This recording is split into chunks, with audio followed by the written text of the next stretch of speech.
जय श्री राधे। आज भाद्र शुक्ल पक्ष की एकादशी, हरि परिवर्तन एकादशी। आज अत्यन्तै खुसी लागेको छ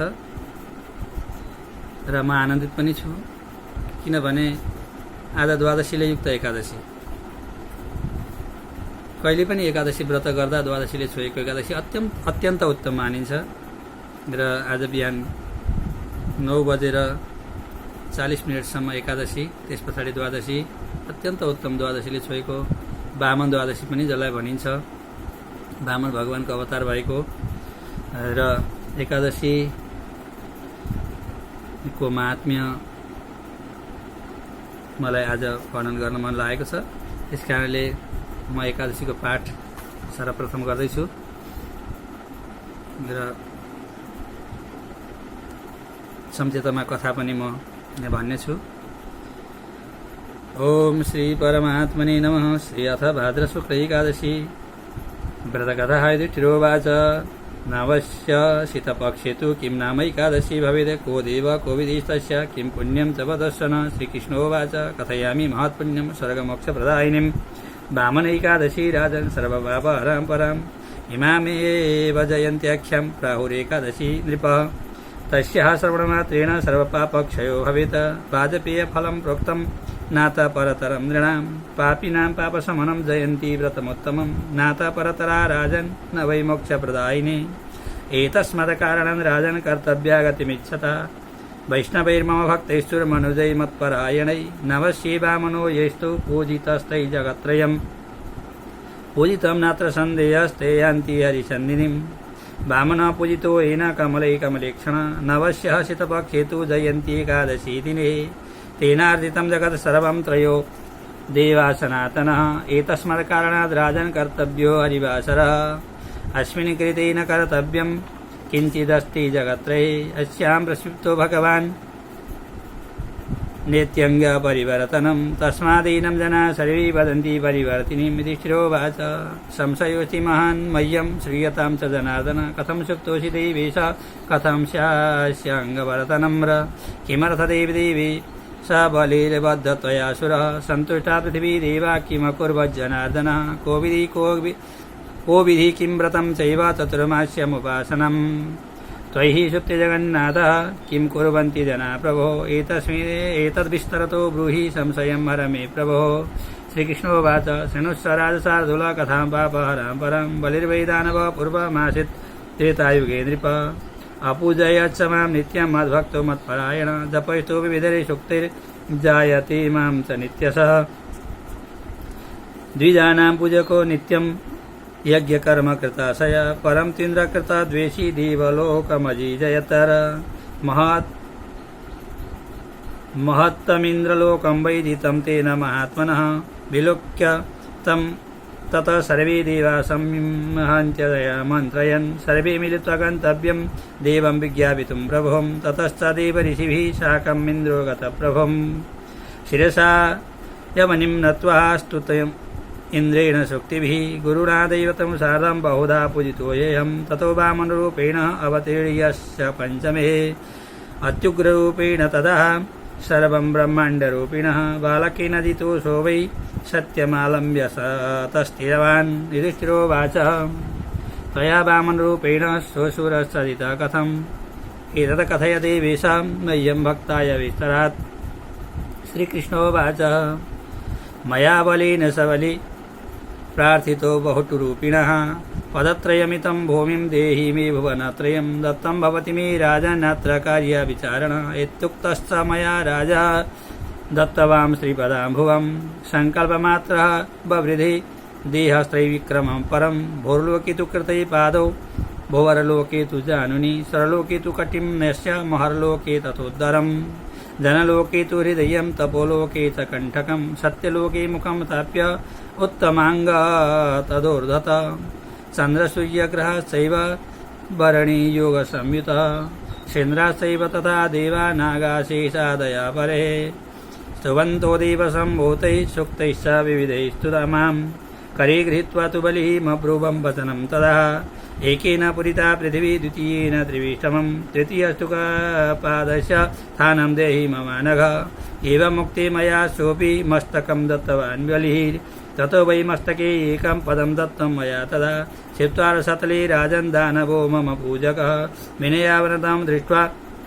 प्रसन्नोऽस्मि जनार्दनः बले वसामि सततं सन्निधौ तव मानद इत्यवोचं महाभागं बलिं वैरोचनं तदा नवस्यः शुक्लपक्षे तु परिवरति निवासरे ममैका तत्र मूर्तिः स बलिमाश्रित्य तिष्ठति द्वितीया शेषपृष्ठे वै क्षीराब्धौ सागरोत्तमे सुप्तै च ऋषिकेशो यावत् चायाति कार्तिकीः तावद्भवति तत्पुण्यं सर्वपुण्योत्तमोत्तमम् सर्वपुण्योत्तमोत्तमम् एतस्मात् कारणात् राजन् कर्तव्या च प्रयत्नतः एकादशी महापुण्या पवित्रा पापहारिणी यस्यां प्रसुप्तो भगवान् नित्यङ्गपरिवर्तनम् एतस्यां पूजयेत् देवं त्रैलोक्यस्य पितामहः दधिदानं प्रकर्तव्यं रौप्यतण्डुलसंयुतं रात्रौ जागरणं कृत्वा मुक्तो भवति मानवः जये एवं य कुरुते राजन् एकादशं व्रतं शुभं सर्वपापहरं चैव भक्तिमुक्तिप्रदायकं सदैव लोकं सम्प्राप्य भ्राजते चन्द्रमा यतः शृणोम्याच्चैव यो मर्त्य कथां पापहरां परम् अश्वमेध सहस्रस्य फलं प्राप्नोति मानवः जय जय श्री स्कन्दपुराणे भाद्रशुक्लः परिवर्तने एकादशी महात्म्यं समाप्तम् श्रीकृष्ण गोविन्द हरे मुरारे हे नाथ नारायण वासुदेव अनंत वैकुंठ मुकुंद कृष्ण गोविंद दामोदर माधवेति गोविंद दामोदर माधवेति हे कृष्ण हे यादव हे सखेति। अब इस भाद्र शुक्ल एकादशी शुक्ल पक्ष की एकादशी युधिष्ठिर प्रश्न गर्नुहुन्छ भगवान श्रीहरिसँग हे भगवान नवस्यासित पक्षे तो किं नाम एकादशी भवेत् को देव को विधिस्तस्य किम। हे प्रभु यो भाद्र शुक्ल पक्ष की एकादशी को नाम के हो र एकादशी को विधि के हो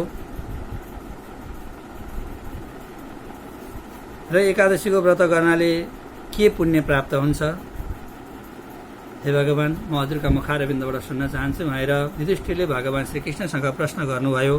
प्रश्न गरेपछि भगवान श्रीकृष्ण युधिष्ठिरलाई भन्नुहुन्छ हे युधिष्ठिर तिमीले साह्रै राम्रो प्रश्न गर्यौ। यो प्रश्नको उत्तर म तिमीलाई वर्णन गर्छु। कथयानि महत्पुण्यम स्वर्गमोक्ष प्रदायिनीम। यो प्रश्नको उत्तर तिमीलाई वर्णन गर्नाले र जसले श्रवण गर्दछ मोक्ष प्राप्त गर्दछ भगवत सान्निध्य प्राप्त गर्दछ। यी एकादशीको नाम हो वामन एकादशी। वामन एकादशी राजन सर्वपाप हराम परम सम्पूर्ण पापलाई हरण गर्नेवाली एकादशी जसलाई वामन एकादशी भनिन्छ। र इममेव जयन्त्याख्यम प्राहुर एकादशी नृप। यी एकादशीलाई जयन्ती नाम गरेकी एकादशी पनि भनिन्छ। पापीनाम पापशमनम जयन्ती व्रतमोत्तमम। पापीको पापलाई शमन गर्नका लागि जयन्ती एकादशीको व्रत साह्रै उत्तम व्रत छ। नातपरतरा राजन किम नवै मोक्ष प्रदायिनीम। एकादशी भन्दा अरू कुनै पनि दिन मोक्ष प्रदान गर्नका लागि उत्तम छैनन्।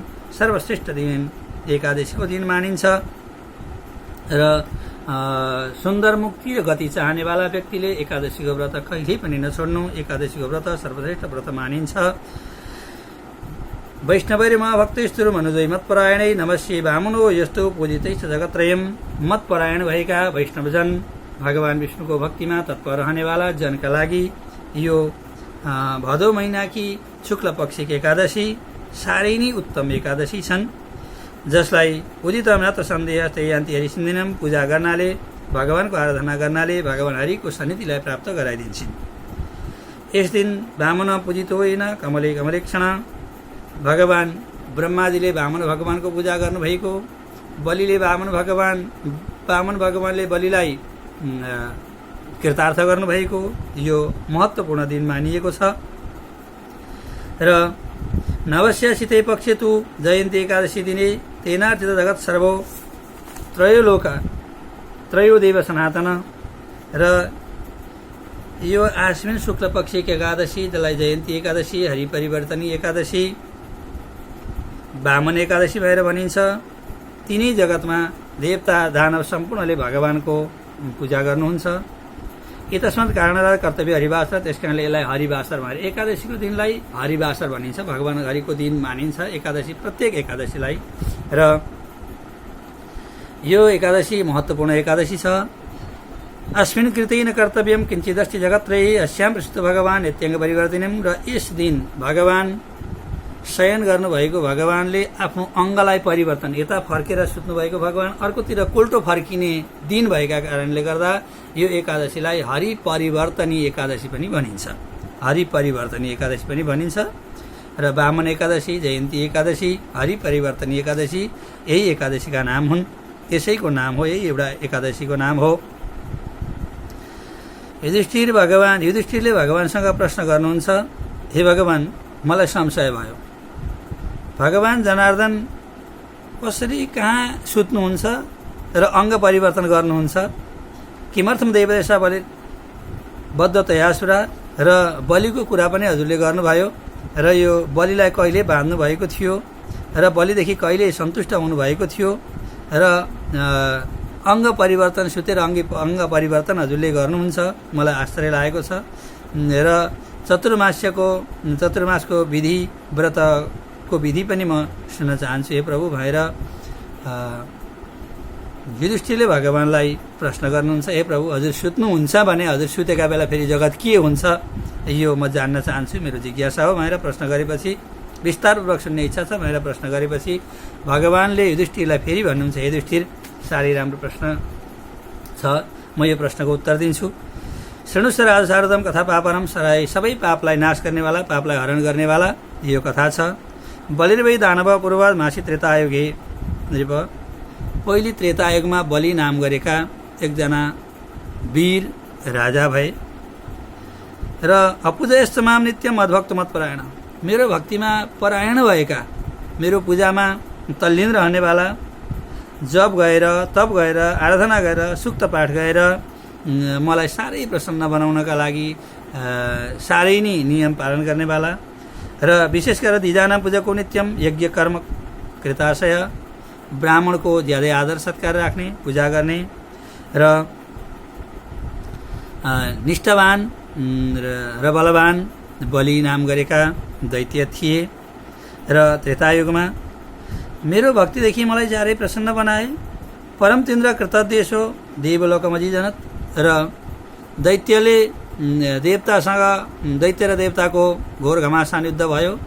त्यसमा दैत्यलाई गुरुले आशीर्वाद दिनुभएको थियो। गुरु कृपाद्वारा आक्रमण गर्न स्वर्गमा गए। देवताहरूलाई उनीहरूले जिते, देवताले हारे।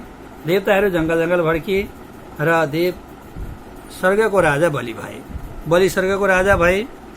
साह्रै राम्रा कर्म, सुसज्जित कर्म बलिले गर्थे र उनले गरेको कर्मको प्रशंसा सबैले गर्थे। तर देवताहरूलाई साह्रै दुःख भयो। आफ्नो राज्य, आफ्नो घर सम्पूर्ण छोडेर जङ्गलमा भड्किनु पर्यो। ती देवताहरू भगवान हुनुहुन्छ, मेरो शरणमा आए, हे भगवान, हामीलाई आपत पर्यो।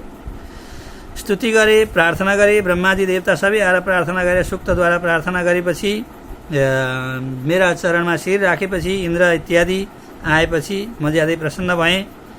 र वरदान मागे के चाहियो भन्दा, प्रभु, हामीलाई आफ्नो लोक चाहियो भने। बलिलाई हटाएर हामीलाई आफ्नो लोक चाहियो भनेपछि मैले विचार गरेँ, देवताहरूलाई मेरा शरणमा आएकालाई उनीहरूलाई मैले शरणागतलाई रक्षा गर्नु मेरो कर्तव्य हो।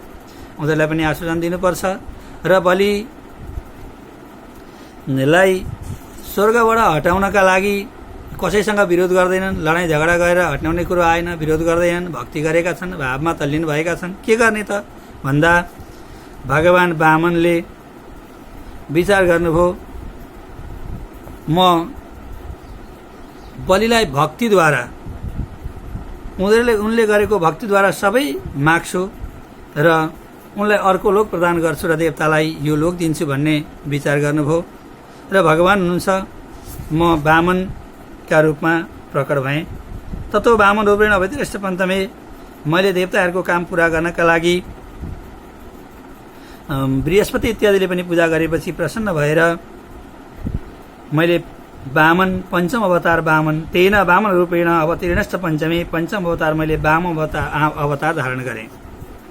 भगवानले कश्यप र अदितिका घरमा देवताकी माताको नाम हो अदिति, दैत्यकी माताको नाम हो दिति। अदितिले आफ्ना पति कश्यपसँग अनुनय र विनय गरेपछि मेरा छोराहरू जंगलमा भड्केका छन्। दैत्यहरूले राज्य गरे, प्रभु मेरा छोराले कसरी आफ्नो राज्य प्राप्त गर्छन्, म त्यस्तो सन्तान जन्माउन चाहन्छु, त्यस्तो व्रत गर्न चाहन्छु जुन व्रत गर्नाले स्वर्गको राज्य पुनः प्राप्त गरून् भनेर आफ्ना पतिदेव कश्यपसँग निवेदन गरेपछि कश्यप ऋषिले भन्नुभयो अहिले बलिलाई जित्नेवाला कोही छैन, बलि लडाईँ गर्दैनन्, झगडा गर्दैनन्, यज्ञ गरेर बसेका छन्, त्यसकारणले विरोध गर्न मिल्दैन बलिसँग। बलिलाई खुसी बनाएर दान लिन सक्ने छोरो जन्मिन सक्छ, तिमीले पयोव्रत गर। यो व्रत 12 दिनको व्रत हो, दूध मात्रै पिएर गर्ने व्रत, यो पयोव्रत गर भनेर वामन भगवानलाई प्राप्त गर्नका लागि अदितिले पयोव्रत गर्नुभयो। 12 दिनको व्रत दूध मात्रै पिएर फाल्गुनस्य आसिते पक्षे द्वादश्याम पयोव्रत, फाल्गुन महिनाको शुक्ल पक्षको प्रतिपदादेखि द्वादशीसम्म दूध मात्रै पिएर त्रयोदशीका दिन हवन इत्यादि गर्नुभयो। र भगवान वामनले आएर राति सपनामा दर्शन दिनुभयो र म हजुरका घरमा छिट्टै वामन अवतार भए वामन भगवान भएर आउनेछु, हजुरले यो चर्चा कसैलाई नगर्नुहोला, मेरो छोरो भनेर भन्नुहोला, भगवान नभन्नुहोला। भक्तिको विषयलाई धेरै प्रचारमा ल्याउनु हुँदैन, चर्चा गर्न हुँदैन। आफूले गरेको जप, आफूले गरेको ध्यान, आफूले गरेको भक्ति गोप्य राख्नु नै उचित हुन्छ। त्यस कारणले हजुरले गोप्य राख्नुहोला, भगवान नभनिदिनु होला, छोरो भनिदिनु होला, म सबै हजुरलाई खुसी बनाउने काम गर्नेछु भनेर वामन भगवानले भन्नुभयो। साथै उनै वामन भगवान यही आउँदो समय भाद्र महिनाको शुक्ल पक्षको द्वादशीका दिन मध्याह 12 बजे भगवान वामनको अवतार भयो। वामन भगवानको अवतार भयो र वामन भगवान हुनुहुन्छ मया बलि च बलिम प्रार्थितो बटि रूपिण, मैले वामन अवतार धारण गरेँ र बलिकामा गुरु आज्ञाले बलिकामा भिक्षा माग्न गएँ र 3 पाउ पदत्रयमितम भूमि देही मे भुवनत्रयम।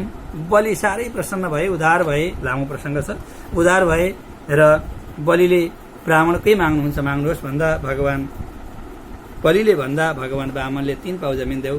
बलिले धेरै अरू दिनका लागि धेरै निवेदन गरे, तर वामन भगवानले 3 पाउ भन्दा म लिन्न भनेर भनेपछि बलिले अन्तिममा वचनबद्ध भए, संकल्प गरेर 3 पाउ भगवानले जमिन लिनुभयो र 3 पाउको संकल्प गरेपछि भगवान भन्नुहुन्छ मैले आफ्नो रूपलाई बढाएँ र एकेन पुरिता पृथ्वी द्वितीयेन त्रिविष्टभम तृतीयस्य तु पादस्य स्थानं देहि ममानघ। रूपलाई भगवानले बढाउनु भयो। 1 पाउले माथिका सबै लोक नाप्नु भयो, दोस्रो पाउले पृथ्वी सबै नाप्नु भयो, तेस्रो पाउमा कहाँ राखौँ भन्दाखेरि बलिले एकछिन बोलेनन् र एकछिन पछाडि बलिले भने प्रभु सम्पत्ति कमाउनेवाला मालिक र उसले कमाएको सम्पत्ति कुन ज्यादा हुन्छ? भगवान वामनले भन्नुभयो मालिक नभई सम्पत्ति आउँदैन, उसले कमाएको सम्पत्ति भन्दा उता 10 गुणा ज्यादा हुन्छ, ठुलो हुन्छ। त्यसो भए प्रभु मैले कमाएको सम्पत्तिमा हजुरका 2 पाउ अटे भने म खाली छु, सम्पत्ति कमाउनेवाला मालिक 10 गुणा ज्यादा हुन्छ भन्नुभएको छ, म खाली छु। पदम तृतीयम कुरु सृष्टि मे निजम, तेस्रो चरण मेरो शिरमा राखिबक्योस् प्रभु भनेर भन्दा भगवान वामनले बलिका शिरमा तेस्रो चरण राखिबक्स्यो। एवं मुक्ति तुचे सोपी मस्तकम दत्तवान बलि ततो वै मस्तके एकम पदम दत्तम मया तदा। भगवान हुनुहुन्छ मैले बलिका मस्तकमा शिरमा एउटा चरण राखेँ। सिप्ता रसतले राजन दान अब म पूजक, मेरो पूजा गर्नेवाला भक्ति गर्नेवाला बलिदेखि म अत्यन्त प्रसन्न भएर उनलाई मैले रसातलको राज्य दिएँ, रसातलको राजा बनाएँ। विनय आवरण तदृष्ट प्रसन्न जनार्दन, म अत्यन्त प्रसन्न उनले गरेको पूजा आराधना र अर्चना सेवा र अरूले त अरू चिज दान गरे, सर्वस्व दान गर्ने पनि छन्, सम्पत्ति दान गर्ने धेरै छन् है, तर आफ्नै शरीर दान गर्ने आजसम्म कोही थिएनन्। बलिले आफ्नो शरीरै भगवानलाई दान गरे, यो भगवानलाई दान गरे, उहाँको चिज उहाँलाई दान गरे र आजसम्म कसैका शिरमा उहाँले चरण राख्नु भएको थिएन। लक्ष्मीका शिरमा हात राख्नुभयो, प्रहलादका शिरमा वरदहस्त राख्नुभयो, तर बलिका शिरमा नि यस्ता भक्त बलि भए उनका शिरमा भगवानले आफ्नो चरणै राखिदिनु भयो। जसको चरणको मकरन्द सबैले चाहन्छन् त्यो चरण कसैका शिरमा परेको थिएन, बलिका शिरमा पर्यो। बलि अत्यन्त प्रसन्न भए, बलिलाई यति कृपा गर्नुभयो र सातालमा को राजा बनाइदिनु भयो। र भगवान भन्नुहुन्छ बलि वसामी सतम सनिधो तवमानद, बलिले गरेको भक्तिका कारणले गर्दा उनका साथमा म सदा सर्वदा वहीँ बस्ने गरेँ। इत्यवैव मामनम बलिम वैरतम तदा नवशुक्लपक्षे परिवर्ति निवासरे ममैका तत्र भूतिश्च बलिमाश्च तिष्ठति। द्वितीयम से पृष्ठिता छिरादो, एक स्वरूपले बलिका आश्रममा म निवास गर्छु, एक स्वरूपले क्षीर सागरमा शयन गर्छु। यसै किसिमले द्वितीयम शेष पृष्ठित छिराब्दो सागरोत्तमे सुषुप्ते ऋषिकेश यावत चार्य कार्तिकी, र म शयन गरेको क्षीर सागरमा शेष नागमाथि शयन गरेको म जबसम्म कार्तिक महिना आउँदैन तबसम्म म शयन गरेको। यही भदौ महिनाको शुक्ल पक्षको एकादशीमा मेरो अङ्ग परिवर्तन हुन्छ, म कोल्टे फर्किन्छु। यतस्मा कारण कर्तव्य प्रयत्न एकादशी महत्त्वपूर्ण त्रिविधा पापहारिणी। त्यस कारणले यो एकादशी यो द्वादशी अत्यन्त पवित्र, तावत भवति पुण्यम सर्व पुण्यो तमोत्तमम। त्यसै कारणले 4 महिना चतुर्माससम्म शयन गर्नुभएको भगवान आषाढ शुक्ल पक्षको एकादशीदेखि शयन गर्नुभएको कार्तिक शुक्ल पक्षको एकादशीसम्म मात्रै उठ्नुहुन्छ। र यो 4 महिनाको समय अत्यन्त महत्त्वपूर्ण समय र यतिखेर गरेको पुण्य अत्यन्त फलदायक हुनेछ। जहिलेसम्म कार्तिक आउँदैन तबसम्म यावत भवै तत्पुण्यम सर्व पुण्यो तमोत्तमम, जसले पुण्य कर्म गर्छ शुभ कर्म गर्छ अत्यन्त पुण्य अत्यन्त फलदायक हुनेछन्। यसमा कारण कर्तव्य त प्रयत्न त, त्यसै कारणले प्रयत्नपूर्वक यी कर्महरूलाई गर्नु। र एकादशी महत्त्वपूर्ण पवित्र पापहारिणी, यी एकादशी पवित्र छन्, पापलाई हरण गर्ने वाली एकादशी छन्। यस्याम प्रसिद्ध भगवान यत परिवर्तन, भगवानले अङ्ग परिवर्तन गर्ने कोल्टे फर्किने एकादशी हुन्। एतस्माद पूजयति त्रिलोक्यस्य पितामहम दधिदान प्रकृतम। यो एकादशीमा भगवान सम्पूर्ण देवी देवताले व्रत गर्छन्, ब्रह्माजीले पनि व्रत गर्नुहुन्छ। र यो ब्रह्मा एतस्याम पूजम त्रैलोक्य पितामह, पितामह ब्रह्माले एकादशीको व्रत गरेर दधिदान प्रकृतम रूपतण्डुल समितम, दधिदानहरू चाँदी दान, दही चाँदी चामल, यो दानको ज्यादै महत्त्व छ। ब्रह्माजीले पनि गर्नुभएको थियो। र यो एकादशीको व्रत गरेर रात्रि जागरण गर्नु सम्भव भए, शक्ति भएदेखि, र पारायण गर्नुभन्दा पहिले भोलिपल्ट एकादशीको व्रत सकेपछि भोलिपल्ट पारायण गर्नुभन्दा पहिले दही दान गरेको ज्यादै महत्त्व छ। चाँदी दान, चामल अन्नमा चामल दान। एवं यो कुरुते राजन एकादशी व्रतम शुभम, यो एकादशी यो विधि विधानपूर्वक जसले गर्छ भने सम्पूर्ण व्रतमा शुभ व्रत मानिन्छ। सर्वपापहरम चैव भक्ति मुक्तिदायिनीम, सम्पूर्ण भक्ति र मुक्तिलाई प्रदान गर्ने वाली एकादशी हुन्। सदैव लोक